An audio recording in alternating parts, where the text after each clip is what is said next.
तो स्टूडेंट्स, अगर आप एग्जाम में अच्छे स्कोर्स करना चाहते हैं तो मेरी आपको एक सलाह है कि वीडियो को पूरा देखें और जो बेल आइकन का बटन है उसको प्रेस करें, चैनल को लाइक और सब्सक्राइब करें। जब आप बेल आइकन बटन को प्रेस कर देंगे तो आपके पास में जैसे ही मैं वीडियो अपलोड करूंगा उसका नोटिफिकेशन आएगा और आप वीडियो को जल्दी देख पाएंगे।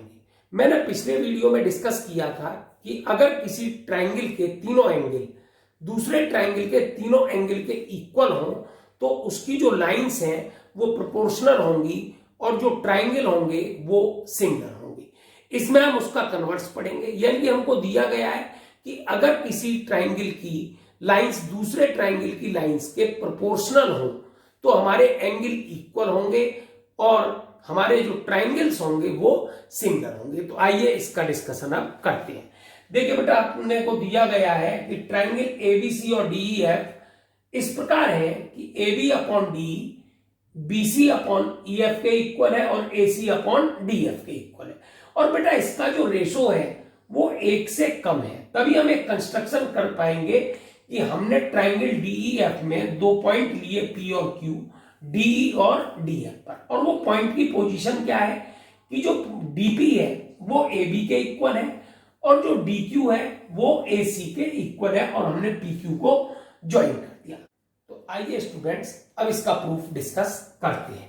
तो बेटा प्रूफ अपने को गिवन है बेटा AB upon DE is equals to AC upon DF, ये बेटा गिवन है। और बेटा हमने एक कंस्ट्रक्शन की है कि DP AC के इक्वल है AB के और जो DQ है वो AC के इक्वल है। तो बेटा हम क्या लिख देंगे, DP upon DE is equals to DQ upon DF। और ये बेटा बाई कन्वर्स ऑफ BPT क्या हो जाएगा कि जो PQ है वो पैरेलल हो जाएगा हमारा EF के बाई कन्वर्स ऑफ BPT। अब जब बेटा ये दोनों पैरेलल हो गई तो ये लाइंस ट्रांसवर्सल है, तो यहां से एंगल 1 इक्वल्स टू हो जाएगा एंगल 2 के और एंगल 3 इक्वल्स टू हो जाएगा एंगल 4 के। ये हो जाएंगे बेटा कैसे, करस्पॉन्डिंग एंगल। अब बेटा यहां से कंडीशन आई कि ट्रायंगल DPQ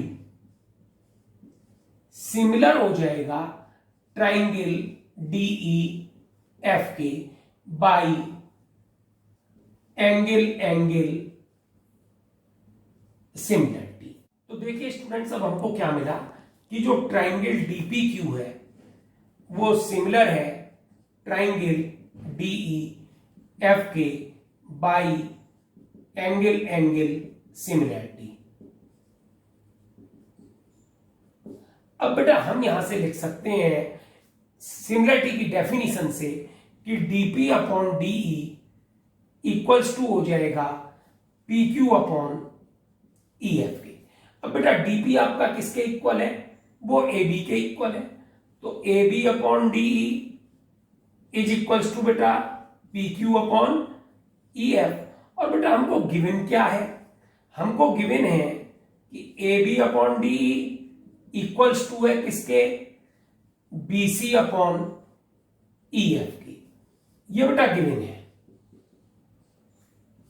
तो अब बेटा इन दोनों कंडीशन से आप क्या लिख सकते हो, from first and second you can write कि PQ upon EF is equals to BC upon EF। तो बेटा यहां से आपको मिल गया PQ इक्वल्स टू BC। अब बेटा अपने पास में दो ट्रायंगल हैं, in triangle ABC and triangle DPQ। बेटा AB आपका किसके इक्वल है, DP के बाई कंस्ट्रक्शन। AC किसके इक्वल है बेटा, DQ के। और बेटा BC किसके इक्वल है, PQ के। ये दोनों बेटा बातें थी बाई कंस्ट्रक्शन और ये बेटा बात हुई प्रूव्ड। तो अब बेटा जो ट्रायंगल ABC है वो कॉन्ग्रेंट हो गया ट्रायंगल DPQ की। तो अब स्टूडेंट्स हमको मिला कि ट्रायंगल ABC कॉन्ग्रेंट है ट्राइंगल डीपी क्यू के। यहां से बेटा हम दो कंडीशंस में क्वेश्चन को प्रूव कर सकते हैं। अगर दो ट्राइंगल कॉन्ग्रेंट है तो 100% सिमिलर होंगे ही होंगे, यानी कि जो ट्राइंगल एबीसी है वो सिमिलर होगा ट्राइंगल डीपी क्यू के। और बेटा हम पहले प्रूफ करके आए हैं कि ट्राइंगल डीपी क्यू सिमिलर है ट्राइंगल डीई एफ के। अब बेटा अगर कोई ट्राइंगल 1 ट्राइंगल 2 के सिमिलर है और ट्राइंगल 2 ट्राइंगल 3 के सिमिलर है, तो ट्राइंगल 1 भी ट्राइंगल 3 के सिमिलर होगा ही होगा। जैसे कि कोई 3 जुड़वा बच्चे हों, एक दूसरे जैसा दिखता है, दूसरा तीसरे जैसा दिखता है, तो पहला भी तीसरे के जैसा दिखेगा। सिमिलर का मतलब है एक जैसी। तो यहां से बेटा कंडीशन मिल गई कि hence triangle ABC similar triangle DEF. तो देखिए स्टूडेंट्स, इसको सेकंड मेथड से कैसे सॉल्व कर सकते हैं। बेटा हमको क्या मिला था कि ट्राइंगल एबीसी कॉन्ग्रेंट था ट्राइंगल डीपी क्यू के। तो बेटा एंगल बी इक्वल टू हो जाएगा एंगल 1 के और एंगल सी इक्वल्स टू हो जाएगा एंगल 3 के बाई सीपी सीटी। लेकिन बेटा हम पहले प्रूफ कर चुके थे, जब हमको मालूम था कि लाइन पी क्यू किसके पैरेलल थी, ईएफ के, तो वहां हमको मालूम था कि एंगल 1 इक्वल्स टू एंगल 2 और एंगल 3 इक्वल्स टू एंगल 4 है। ये बेटा प्रूव्ड है। तो बेटा इन दोनों कंडीशन से अपने को क्या मिल जाएगा कि angle B equals to angle 2 and angle C equals to angle 4। अगर बेटा किसी ट्राइंगल के दो एंगल दूसरे ट्राइंगल के दो एंगल्स के इक्वल है तो तीसरा ऑटोमेटिकली इक्वल होगा। तो आप यहां डायरेक्ट लिख सकते हैं triangle ABC similar triangle DEF by angle angle similarity. अब देखिएगा बेटा हमको क्या मिला कि हमने पहली थ्योरम में प्रूव किया था, जो हमारी angle angle angle similarity theorem थी, कि अगर किसी ट्राइंगल के तीनों एंगल दूसरे ट्राइंगल के तीनों एंगल के इक्वल हों तो लाइंस प्रोपोर्शनली होंगी और ट्राइंगल सिमिलर होंगी। इसमें हमने क्या प्रूव किया कि हमारी पहले ट्राइंगल की तीनों साइड दूसरे ट्राइंगल की तीनों करस्पॉन्डिंग साइड्स के प्रोपोर्शनली हैं, तो हमारे एंगल इक्वल हो गए और ट्राइंगल सिमिलर है। अब हम बात करेंगे side angle side similarity criteria की। तो स्टूडेंट्स आइए अब डिस्कस करते हैं side angle side similarity criteria. देखिए बेटा अपने को क्या है कि if in two triangles one pair of corresponding sides are proportional and the included angle are equal then the two triangles are similar. यानी मेरे पास में दो ट्राइंगल हैं एबीसी और डीईएफ। इसमें मेरे को गिवन है कि एंगल ए एंगल डी के इक्वल है और बेटा A B upon D equals to है A C upon D F के। और यहां मैंने लिया है कि जो इनका रेशो है वो लेस देन 1 है, क्योंकि बेटा अगर आप रेशो ग्रेटर देन 1 ले लेंगे तो आपको फिर डीईएफ को क्या करना पड़ेगा, साइड्स को प्रोड्यूस करना पड़ेगा, जैसा कि हम 3 केस जो हमने बनाए थे एंगल एंगल सिमिलरिटी में उसके अकॉर्डिंग। तो ये इजी है, आप इस केस को कीजिएगा, कोई दिक्कत नहीं आएगी। अब हमें बेटा प्रूफ क्या करना है कि ट्राइंगल एबीसी सिमिलर है ट्राइंगल डीईएफ के। तो बेटा कंस्ट्रक्शन हमने वही की जो इससे पहले वाली थ्योरम में की थी कि डी और डीएफ पर रेस्पेक्टिवली 2 पॉइंट पी और क्यू लिए और उन पी और क्यू पॉइंट की पोजीशन है कि बेटा डीपी एबी के इक्वल है और डी क्यू एसी के इक्वल है और बेटा पी क्यू को ज्वाइन किया।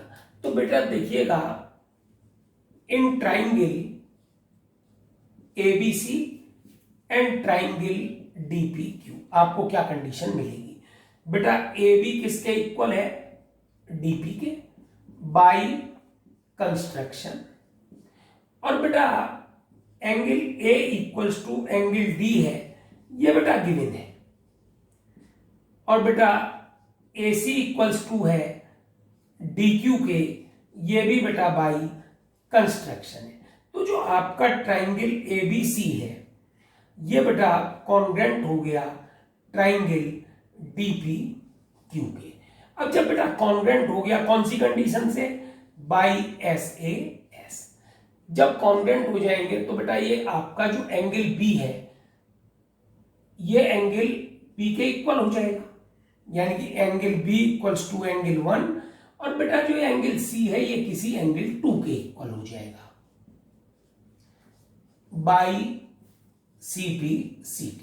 अब बेटा अपने को एक कंडीशन गिवन है, वो क्या है कि AB अपॉन DE जो है वो बेटा किसके इक्वल है, AC अपॉन DF। लेकिन बेटा AB अपना किसके इक्वल है, DP के, upon DE is equals to AC बेटा DQ के इक्वल है, तो DQ अपॉन DF। तो बेटा भाई कन्वर्स ऑफ BPT क्या लिख देंगे कि PQ किसके पैरेलल हो गया, EF के, बाई कन्वर्स ऑफ BPT। जब ये कंडीशन आ गई तो बेटा आप यहां से लिख सकते हो कि एंगल 1 इक्वल्स टू एंगल 3 और बेटा एंगल 2 इक्वल्स टू एंगल 4। ये बेटा कैसे एंगल हुए, करस्पॉन्डिंग एंगल।